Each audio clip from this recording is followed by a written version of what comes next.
Hello, my name is Connor Heath. Think you know everything about the Civil Rights Movement? Think again. Many times over, people assume that after taking American history in high school, they know most, if not all, they need to know about the history of our country. However, there is a lot that most people do not know about the well-taught units in high school history, like the Civil Rights Movement. The goal today is to expand on the knowledge that one may already have on the Civil Rights Movement. First, let's try to recap on what we should know about the Civil Rights Movement. We know that it was obviously a time when America granted African Americans freedom and rights.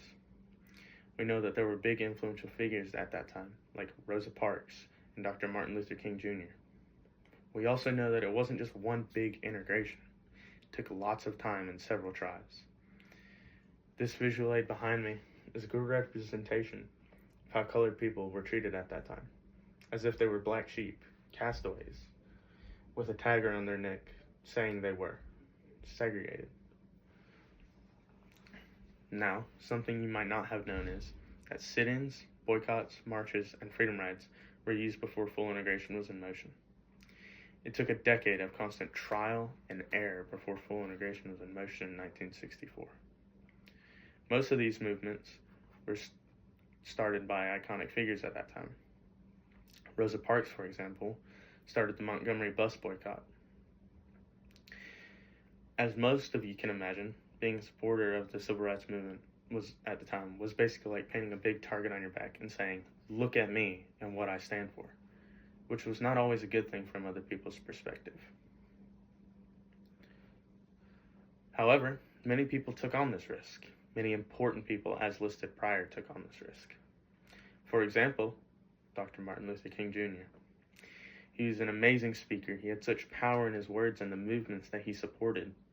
The only way for people who disliked him the only way they knew to get rid of him was to assassinate him. Malcolm X, who was a great spokesman for the Nation of Islam, was fighting on the front lines of the Civil Rights Movement. He organized temples, founded a newspaper, and he was the one who led Temple No. 7 in Harlem, New York. Kids and teenagers were also very involved in the movement. Who would have thought that kids and teenagers could be influential in a big movement like this? But they were. The group of Little Rock Nine, who were named this because they were 9 ordinary teenagers, helped desegregate the school system from the inside out.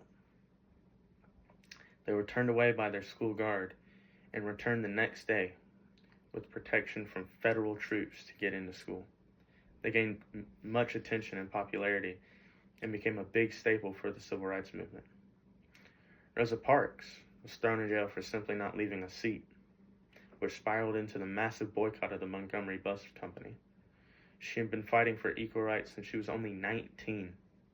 Eventually, she became the secretary of the NAACP, which is still doing many great things today. But the point is that the Civil Rights Movement would have never been as powerful without the literal blood, sweat, and tears that were poured into it. And it doesn't stop there.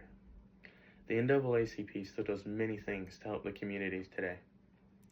Like, the NAACP has seen a slew of new colored voters in the recent years, up to 30,000 new voters in 2022 and counting. They have recently helped provide 16,000 liters of clean water to residents in Flint, Michigan. They are working towards making the world a better place for everyone. So, did you learn anything new? I hope so. Next time you hear people talking about the Civil Rights Movement or anything race-related, just remember how hard people had to fight to be a part of this country. Think about how they used to be seen as black sheep or castaways with a segregation tag wrapped around them. Thank you for your time.